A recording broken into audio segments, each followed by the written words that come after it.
Here is a look at the final results for the two local propositions for San Angelo and Water Valley voters. Proposition A was the whether City of San Angelo's Lake Nasworthy Trust Fund principal balance would be used for lake improvements and the balance of the fund to be used to replace lake area sewer systems. It was overwhelmingly approved 78% for to 22% against. A total of about 4,700 San Angelo voters cast ballots for that proposition. And the other Proposition A on the Tom Green County ballot for Water Valley residents was the $16 million school bond for school improvements, and it too was overwhelmingly approved. More than 250 people in Water Valley cast ballots for that proposition, 64% for it, 36% against. Voters in the Concho Valley and across Texas voted on 10 constitutional amendments Tuesday, and the only one that is being overwhelmingly opposed is Proposition 1, the question about the judge serving more than one office as a municipal judge at the same time. With about 99% of the results in, 35% approve of the Prop 1, 65% are against it. The state voted for all 10 propositions are similar to how Tom Green County residents voted. The issue about issuing additional general obligation bonds by the State Water Development Board not to exceed $200 million was approved, with 99% of precincts reporting 65% of voters approving it and 35% against.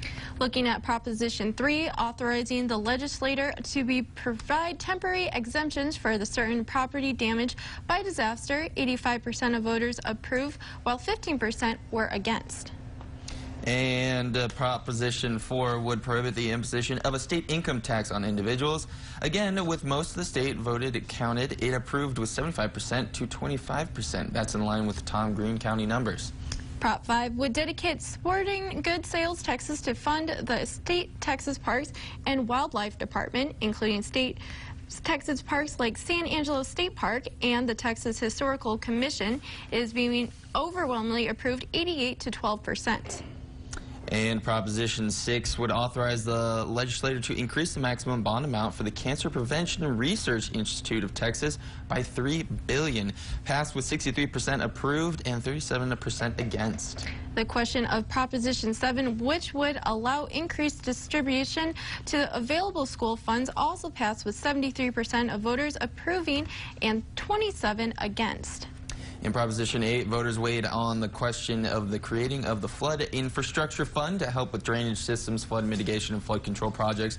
The measure was also approved with 77% of voters approving and 23% against. And Proposition 9, the closest election race looked into the whether precious metals held in state depositories should be exempt from the ad valorem tax, and was approved with 52% of the vote, while 48% were against. And of course, the final state amendment, Proposition 10, which would allow the transfer of a law enforcement animal to qualified caretaker in certain circumstances, overwhelmingly passed with 94% of voters approving the measure and only 6% against. For more information on the 2019 election results, as well as the election Concho Valley voters voted upon, visit ConchoValleyHomepage.com.